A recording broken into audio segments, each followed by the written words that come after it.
Hello folks, Dom Lawson here from Metal Hammer magazine.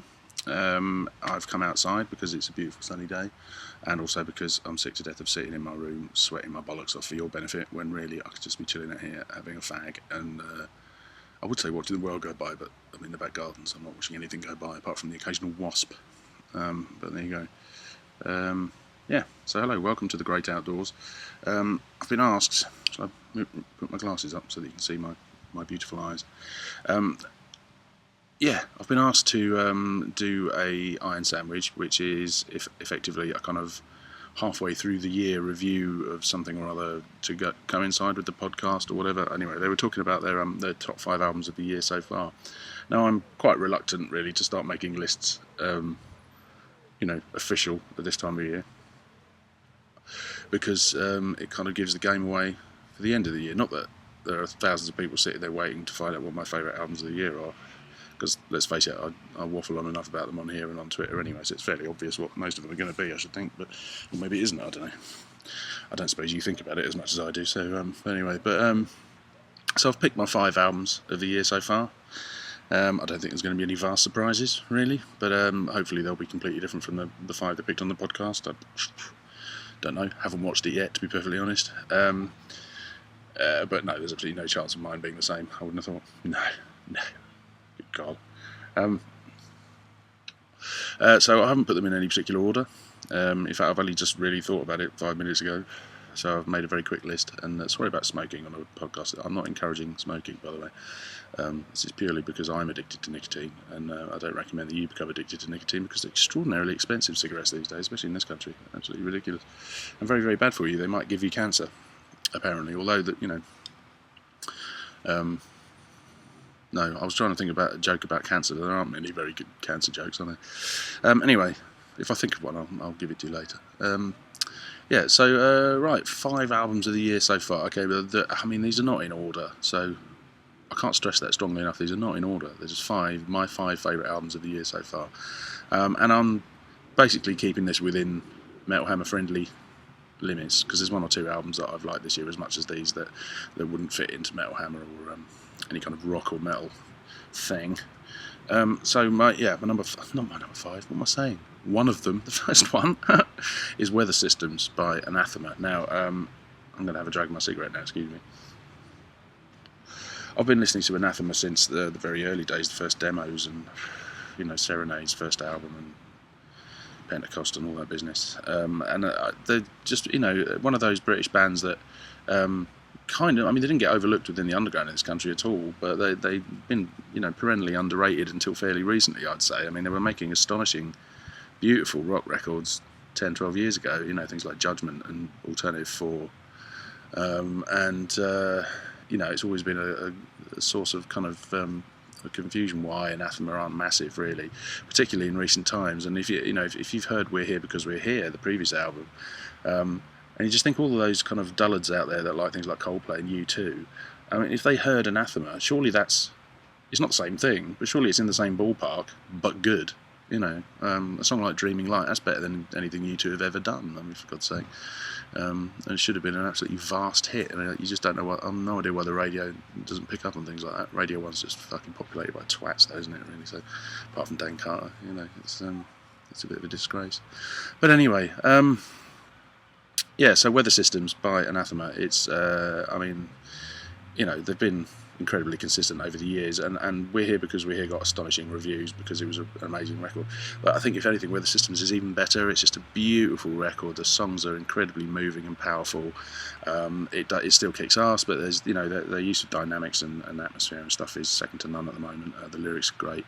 The band of Anathema have just grown and grown, really, as songwriters and arrangers, and it's just glorious. It's just a glorious album. If you haven't heard it, then I do recommend it. I mean, if you're just into kind of music that goes all the time, or rubbish hardcore with stupid haircuts, then you're probably not going to like it, because it's an album that you need to kind of listen to without distraction and kind of really absorb and kind of surrender to the atmosphere of the thing. But it's beautiful, and just look online and see how people are raving about Weather Systems and what a fantastic record it is, and you'll see why it's in my top 5. It's just a remarkable piece of work by a brilliant band that should be much, much, much bigger than they are. The next one I'm going to pick is, let me think, what was it? Can't even fucking remember now. Oh yeah, Ihsahn. Now, a definite contender for my album of the year at this point. I'm not saying no idea what my number one is really at this stage. 2 or 3 contenders for that, probably more at this point. But yeah, Ihsahn's album, Eremita, whatever, however you want to say it, means hermit in Latin apparently. It's no secret that I'm a massive, massive fan of Emperor and Ihsahn, and I've absolutely, I worship everything that he's done. I think he's a genuine genius, in the Devin Townsend level of genius, in terms of songwriting, musicianship, arrangements, originality. Everything about what he does is distinctive and unique. And this is just, after the first 3 solo albums, all of which were fantastic. After was, the best of the 3, and the introduction of the saxophone and kind of heading into slightly proggier territory and all that totally suited him. The songwriting just got better and better, and this album I think is even, I would say, a smidgen better even than After. It's got some truly astonishing songs on it, and just incredibly clever, but not in a pretentious or kind of calculated kind of way. They're just amazing structures to these songs and amazing arrangements, and it's at times brutally heavy, at times really beautiful, at times really ugly, and so much going on, so many brilliant ideas. His lyrics are great as always, and it's a testament to how brilliant this album is that guest appearances by Jeff Loomis and Devin Townsend are really not, you don't even notice they're there really, because it's all so seamless, and Jürgen Munkeby from Shining is playing saxophone on it again, which adds another layer of brilliance to the whole thing. I would have reviewed it on an iron sandwich, but really it would have just been me just sat here wanking furiously, because it really is that good. It's an astonishing record, and you just look at the catalogue of albums that Ihsahn's put his name to, and it is extraordinary. And I think if you love metal or prog, regardless of any kind really, then you really must check out Eremita. The next one, hang on, I've got a list here somewhere, haven't I? Hang on. Why don't I have a look on my computer list? That would be a sensible idea, wouldn't it? Let's have a look. Because I can't actually remember from one minute to the next. Oh yes, my next one is The Giant by Ahab.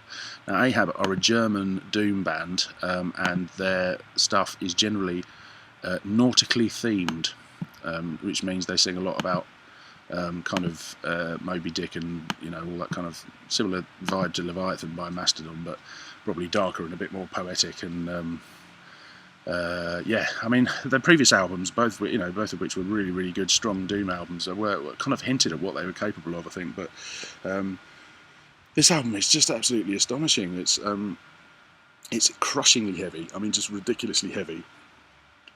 And this is very much doom I would say in the kind of very dark sense of the word. This is not, kind of fuzzy Electric Wizard doom. This is, kind of merciless My Dying Bride style, slow and heavy, really, snail's pace, crushing stuff. It's just fucking stunning.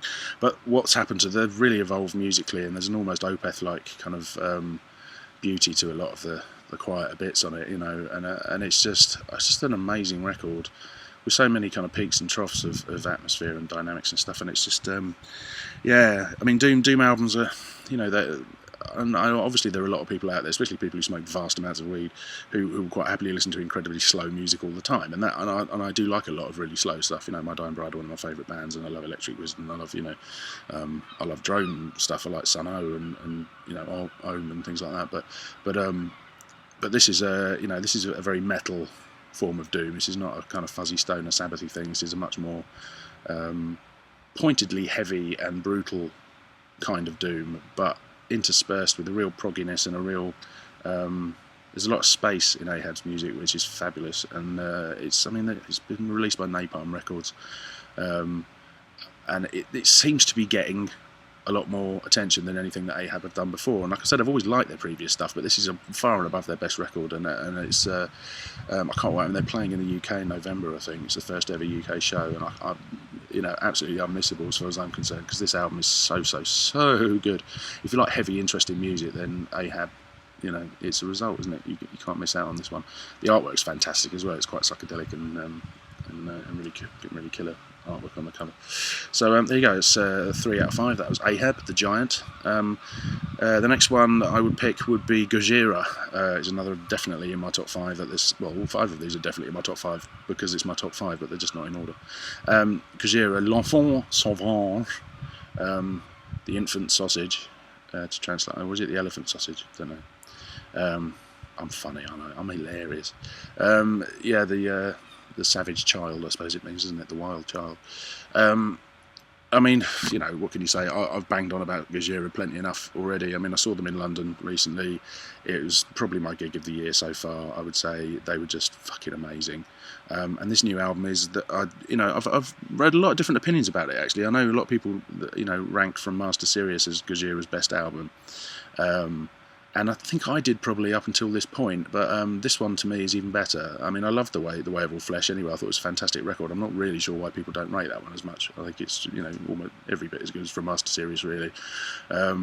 And I liked the Terror Incognito and The Link were great albums as well. But I just think this one is just, it kind of encapsulates everything that's amazing about Gojira, but it's just more succinct and to the point, and it's a more concise album, and the songwriting on it is amazing. The riffs are just, oh my god, some of the riffs on it. There's a track called The Gift of Guilt, if you haven't heard that. It's just fucking mind-blowing, the riffs on that. Staggering record. I mean, again, if you want to know more about what I think about Gojira, then I reviewed the album in a recent issue of Metal Hammer, so, save it. Somebody said to me fairly recently, "You're alright, sandwich reviews, they're a bit, you're just kind of waffling, aren't you?" And I was like, "Of course I'm just fucking waffling. I just switch the bloody thing on and start talking. It's not, it's not a considered review, this. It's just me talking out of my face. My considered reviews are the ones that they print in the magazine. So, really, give me a break, for fuck's sake." So yeah, Gojira, L'Enfant Sauvage. It's a fucking monumental record, and I think they're going to be much, much bigger in a couple of years' time. I think they're, really pushing the boundaries of... left me fags over there, excuse me. Yeah, brilliant. So that's 4 out of 5. The other one, the 5th album in my 5 favourite albums of the year so far, is not really a metal album in any meaningful sense, but it's certainly heavy. In fact, it's heavier than any metal album I've heard this year, or any other album I've heard this year, and it's The Seer by Swans. Now, I've been a Swans fan for the best part of 30 years. I know the first time I heard them was on John Peel in about 1984, something like that, when I was 12, and it kind of blew my mind. It was one of the most terrifying things I'd ever heard. I think it was a track from their album Cop, which, if you haven't heard Cop by Swans and you like heavy music, if you want to hear what real fucking heaviness sounds like, never mind fucking people bashing on about, I don't know, Axe Wound. If you want to hear something that's actually heavy in every sense, not just sonically, but in terms of atmosphere and lyrics, and oh god, it's one of the most scary records ever, and it's been a big influence on a lot of people like Napalm Death and Lee Dorian from Cathedral and stuff. They all cite Swans as an influence, and there's a reason for that, because there was nothing more extreme than that when that came out, and they've been making, Michael Gojira has been making fucking brilliant records ever since, with Swans and with Angels of Light and various other projects that he's been involved in. So he's a massive hero of mine anyway. I just think he's one of the true originals out there, But this is the second album that Swans have made since reforming in 2009 or 2010, and they were brilliant on that tour, on the comeback tour. It's not really a comeback, it was just a new incarnation of Swans, really. But this album is just fucking mind-blowing. I mean, it's 2 hours long for a start.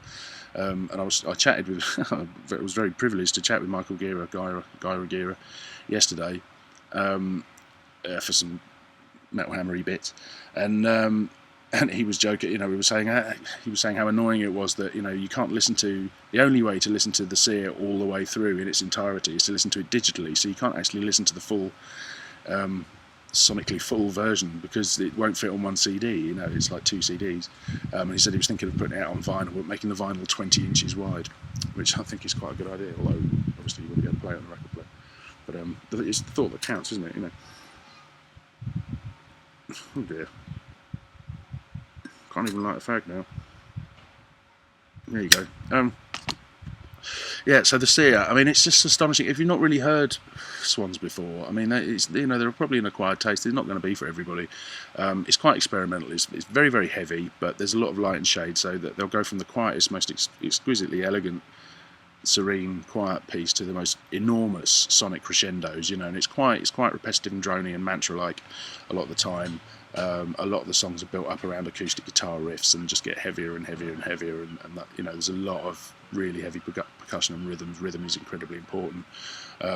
You know, in some respects there are vague links with doom and drone and all those kind of things, and also with kind of avant-garde stuff and alt rock, if you like, Sonic Youth and things like that. You know, there's a vague connection there, but really Swans are a totally unique entity, and lyrically and musically, they've always kind of stood apart from everything. And this album is just, you know, bands talk about their albums well, we wanted it to be a journey for the listener.